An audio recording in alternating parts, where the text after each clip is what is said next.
What's up, FUL fam? I miss you guys. We're kind of reformatting the show a bit, and we appreciate your patience. Still have the cartoon. Don't waste your think minute. Go support us now. Come on. At the FundMe, we got a GoFundMe going, and we also got a fundraiser. Come on now. Y'all can do better. But anyway, I'm flying solo today on this episode. Info Joe couldn't make it, but he'll be back on the next episode. We're introducing a new segment entitled Black Thoughts, where we interview some folks and some of our brightest minds from across the country. Yes, across the country. And some of our guests, what we're doing is trying to invoke conversation. So we ask them questions. We invoke conversations that can possibly provide some solutions to our culture's issues. So today we got Dr. Carter from Black Wall Street headquarters in Oakland, California. Oh my God. He's a great guy, spiritually insightful, and a gracious giver. And he was a great interview. So, I'm going to tell you, great interview. So, with saying that, thanks for your time and open up your mind. Thanks. You are now tuned in to FUL Podcast Show, where family unites listeners and listeners become family. Now allow me to introduce your host, Cornelius James and Mr. Info Joe. And oh yeah, F you. Come and talk deserves a walk. Come and talk deserves a walk. Come and talk deserves a walk. Commentating, illustrating. We created this podcast for the people, for the comments that's not represented. But now we got a voice. Yeah, now we got a voice. FUL Podcast Show. FUL Podcast Show. FUL Podcast Show.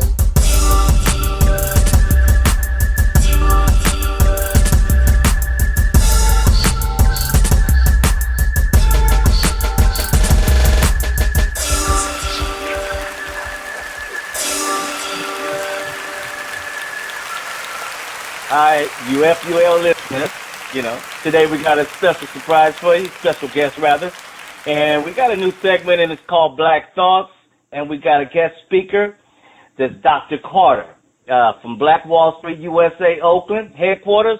Dr. Carter, can you please introduce yourself? Give us, the fans a little bit of info about yourself. Well, first of all, thank you, Brother Sims, for this opportunity to share with our family, and we hope and pray that your listeners will support you in your endeavors to enlighten the world, not just our people, but peoples all over the world. Just briefly, I'm a servant of God, a workman, a preacher of the gospel of Jesus Christ. I'm a father of four, and I lead an organization called Black Wall Street USA, Black Wall Street Global, and we have over 9,600 members. We're in 12 countries and 22 states, and we're part of a movement that we've coined the phrase "the movement for the next 300 years."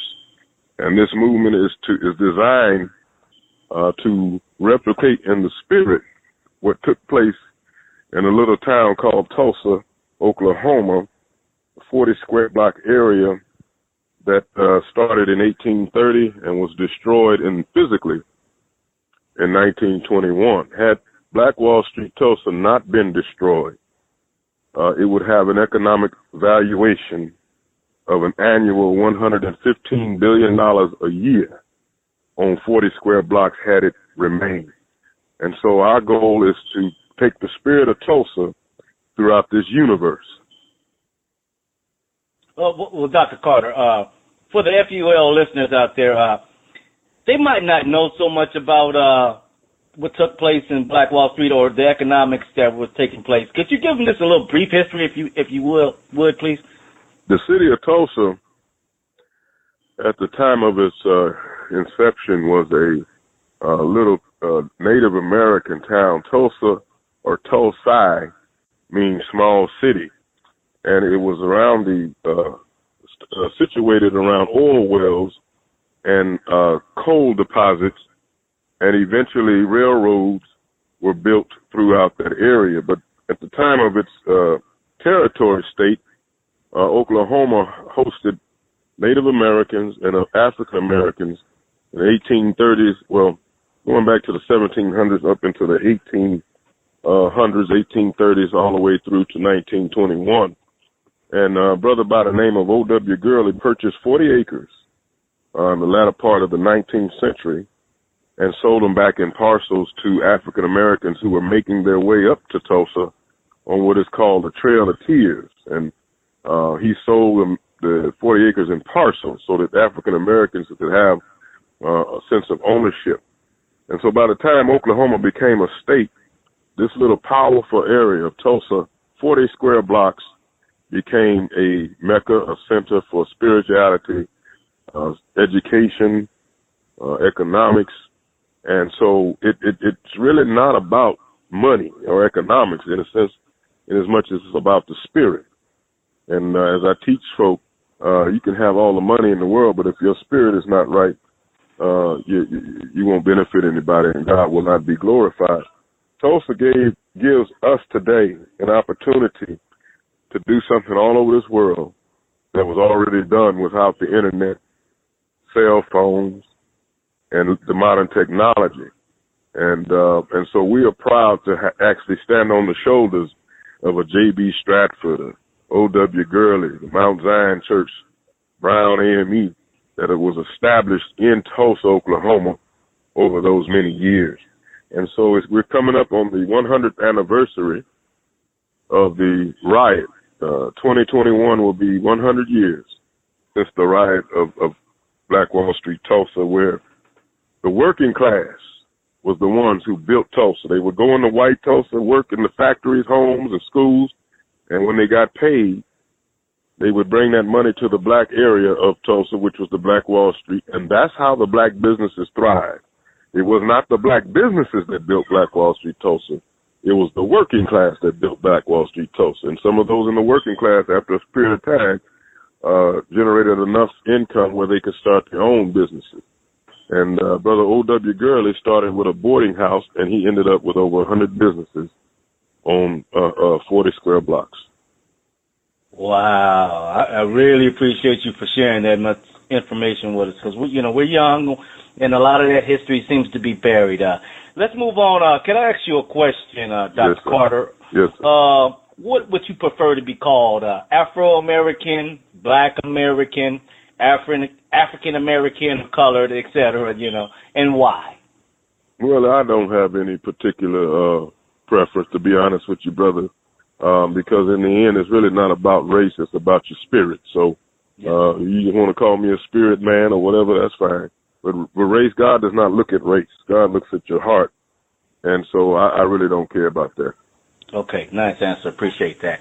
Okay, I got another question for you. Okay, what do you think about our current culture? Well, let me say that over. What do you think about our culture's current state in America? Now, when you say current culture, are you referring to particular race or just overall? Yes, the race, the black race. Well, the black race, first of all, we're out of order. We don't know what order is, and that's been one of the biggest problems for our people for so long, and really no one has taught us what order is, and you can only get the answer as to what order is from God. And so, I'll ask you, do you know what order is, brother? All right. Let me see. I mean, I think that it's almost like, when I can look at it, if I had to answer the question, I think every man for themselves kind of thing, No. Order, brother, is when we behave. No, I was saying that. I think we're so out of order. Because we're on our own thing, We don't, right. No code of conduct, no unity, and we don't, I don't think, sometimes I think we all pray to the same God, but we think that your God is different, Right. Well, I'm going to tell you what order is. And let me just preface by saying this is not what's in order or what's out of order. This is what order is. Order is only when you behave, or we behave, the way God conceived us to behave before the foundations of the earth was laid. Everything that we survey, everything that we are, everything that we experience in life, God conceived us, man, irrespective of race, creed, or religion, to behave a certain way. And when we behave a certain way, that's order. When we don't behave a certain way, that's disorder. So what I'm saying to you is, if you're in the Serengeti and you see a lion take flight like an eagle, that's disorder. Because when God conceived lions, exactly. He did not conceive lions to fly. And so when we do not build communities and sustainable communities in the spirit, then we are out of order. And so I don't care about the religious organization, the black this, black that. It doesn't matter. If we're not behaving the way in which God conceived us to behave before the first raindrop, before the first twinkle of light, before the Big Bang, before any of the, see, the text said in the Bible, Genesis 1:1, in the beginning, God. Everything after that is really about behaving the way God conceived us to behave. And the biggest issue with us is Adam. He fell from grace because he wasn't behaving the way God conceived him to behave. That is order. That is order. And so as a people, we must ask ourselves the question, do we, one, know what order is, and are we in order? Great answer, and I really appreciate it. And just to piggyback onto what you said, every animal, bug, or anything God created, everything else does what God intended it to do. That's right. That's right. All right. Let's move on to another question, Dr. Carter. We are over $1 trillion consumers in America, but we own little to nothing. And what can we do to change that? Well, we gotta, if it was left up to me, my brother, I would find a one city block in this country. I don't care where it is, and I would, if I had I have the power, but God has yet to give me the authority. But I would cause our people to line up behind that block, and as they pass, they would put their money in that block some kind of way. In other words, in Oakland at the Coliseum, I'm a Raiders fan. They have a section in the Coliseum that they call the black hole. And in that black hole, energy is generated because they're fans. Those are some of the most vocal fans that you have.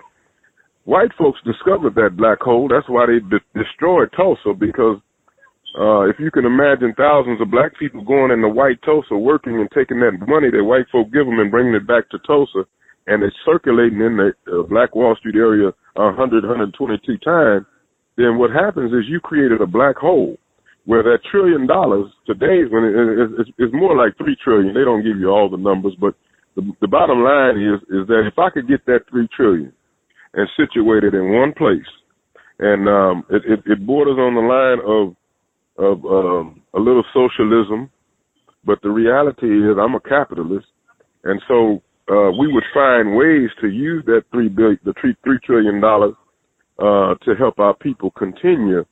One of the things we have in this organization is that we offer former incarcerated individuals, even before they get out of prison, an opportunity to start their own business. For years, we've been trying to come up with ways to help them get jobs. Well, job is good, but you have a little bit more sustainability if you have your hands on the reins of entrepreneurship.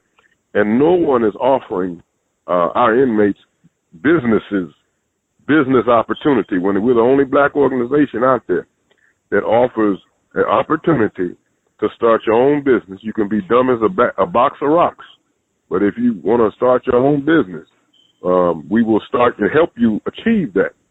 The $3 trillion really is a testament to our ability to spend, but it's not a testament of our ability to strategize and focus that money in one area. In Oakland, real quick, there's a Take your time. There's a Chinatown district here, and 16 square blocks every single year for the past 40, 50 years. Well, I want to say 20 years. They've averaged 20 to $22 billion in revenue on 16 square blocks. Well, the Chinese live in 12 of the Bay Area's counties, so they live everywhere. But when they need resources, when they need to buy food, clothes, with a health, you name it, they will drive the 40, 50, 70 miles to the Chinatown in Oakland and leave their money there. In fact, if you come to Oakland's Chinatown, you'll discover that they have diagonal crosswalks. Whenever you see diagonal crosswalks in any city, I've been to Japan and the Philippines and Singapore, and they have these diagonal crosswalks. What that is an indication of is that they're speeding up the process by which the foot traffic can get back and forth to the businesses to spend their money. And so if we remember, and if for those who don't know, we need to teach them that that's possible with our people. But what's getting in the way a lot of times is tradition, that Pharisaic syndrome, that crabs in the barrel mentality, where we decide to hurt one another in so many different ways, all in the name of liberation, when we're in actuality lying to ourselves. So I hear that number, I hear the $1 trillion, but Lord, if I could just have it focused on one block, one city block, somewhere in America, it would blow our minds as to our potential and what we can get accomplished. I agree, and I thank you for being so gracious with that answer, too, because you know, I've learned a lot, and just talking to you has been a pleasure. Last but not least, can you please give us at least 1 to 3 books that you've read that changed your life? And I know one book you're going to say, but can you give us 1 to 3 books that you've read, Dr. Carter, that changed your life? How to Eat to Live by the Honorable Elijah Muhammad is one. Black Liberation Theology by James Cone, and that's that brother there. That's an awesome brother. And oh God, there's so many others. Let's see, The Certain Sound of a Trumpet. That's a good one too. And then Hartill's Hermeneutics. Could you repeat the last one again for us? Hartill Hermeneutics. It's a theological book that I read. It's some heavy stuff, but you know, now that I got it and it's recorded, I will look up them all, the books up, and definitely going to make that something that I got to make sure I read personally. Yeah. Hopefully the FUL fans out there do the same. Lastly, can you tell people where they can find you via location or social media? Yes. Well, I encourage you to go to blackwallstreet.org. And check us out, and if you see and look for the directory of our districts, regional, and state representatives, it's a directory right on the home page, and reach out to them. That's blackwallstreet.org. And also, we encourage you to go to our national Facebook page. It's Facebook Black Wall Street USA. Like the page, follow us. Something is going on every day in Black Wall Street Global. And also, we're on Twitter, YouTube, and let's see what else. Check out our district Facebook pages, our district websites out there. And we also have a GoFundMe where we're trying to raise $9 million so that the organization can assist and help our regional, state, and district leaders. So that's GoFundMe.com, Black Wall Street USA. And if you have any questions and you want to reach out to us, you can email us at blackwallstreetusa, the letters HQ, @gmail.com, or send an email to, give us a call at 510-200-4239. Wow, this has been very informative, Dr. Carter, and I'm very humbled and really appreciate you sharing your time with us. And FUL fans, this is a new installment we have, which is entitled Black Thoughts, and we're going to continue this going, and definitely going to hear a lot more from the Black Wall Street organization.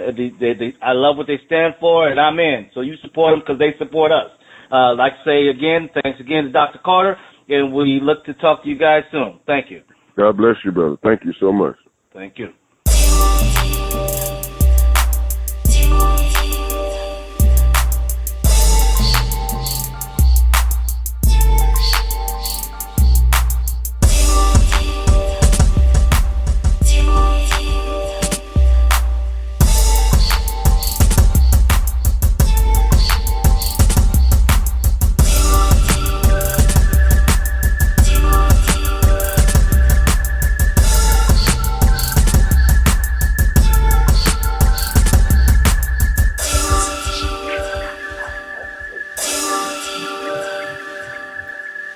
Now allow me to introduce your host, Cornelius James and Mr. Info Joe. And oh yeah, F you.